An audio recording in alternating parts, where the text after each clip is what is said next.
Hey everyone, my name is Ashley for those of you who do not know me, and I'll be on here for the entire month of August sharing with you all words that I get daily coupled with my thoughts behind them based off of knowledge and wisdom that I've learned along my journey, or environments that I've been exposed to, or experiences that I've experienced.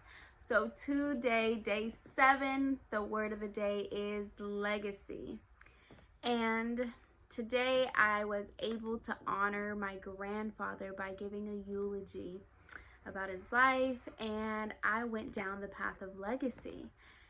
And whether we are intentional or not, we are going to leave a legacy behind by how we impact people, right? And so one of my favorite things that I got to share about my grandfather was that if you've ever experienced him, he has given you the tools of how to cope with the troubles of life, which is laughter and joking. He just can't help himself. Just always laughing, always joking around about things. And you'll definitely see that in the Hernandez family. Just can't help but tell jokes and laugh, period.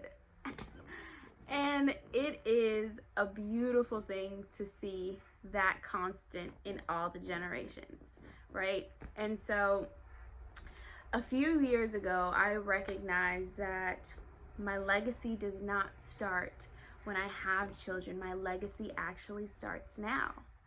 I've already started it by how I impact people. Now, however I may have impacted people back in the day and they don't know who I am today, I left an impact on them, probably negatively.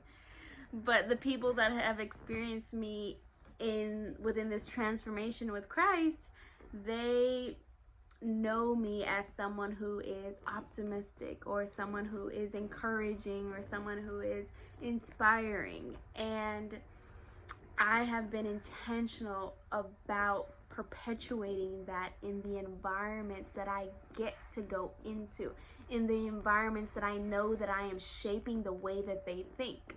Specifically, when I used to work with kids, I was intentional about how I operated when arguments arose or when there was conflict. I was intentional about being peaceful. I was intentional about thinking the highest thought. I was intentional about not blaming, so that they knew what it looked like to live a life of peace. So that they knew what it looked like to be positive in negative environments. So that they knew how to control and manage their own emotions. Man.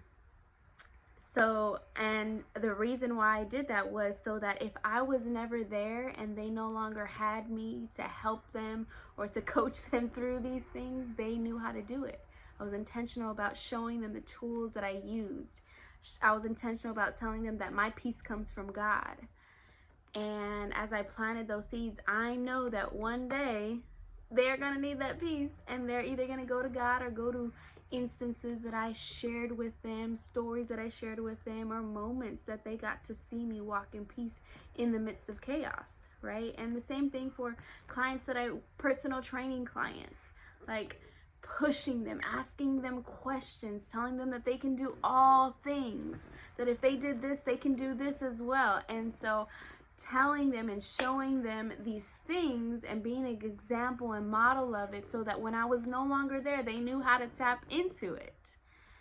And that's what I'm known for. I still get messages online of people hearing my voice in their head while they're working out. Man, so one of the questions that I posed at the end of the eulogy today was that, are you living the life that you want to be remembered for? Are you living the life that you want to be remembered for? And remember that we don't know how much time we have until we have no more time left. And so to live out each day with intention and gratitude. Man, you have the opportunity to shift the trajectory of whatever legacy was given to you. If you don't like it, change it, shift it. If you think that you should have been given the tools to know how to manage your emotions or to walk in humility and not pride, change it. shift it. You have the power. You don't have to stay the same. You don't have to do what the generations before you have done. You can change and shift it so that when another generation comes out of you or another generation is exposed to you, they have new tools. Man, the best thing that I learned is that I am not stuck where I am, physically or mentally, specifically mentally, right? I'm not stuck where I am. I can overcome that territory. Man, very passionate about that because it has been a challenge for me. And when I realized that I could change everything that I learned or that was modeled to me, man, life changed for me. Okay. I hope that blessed you all. And remember, you can do all things through Christ.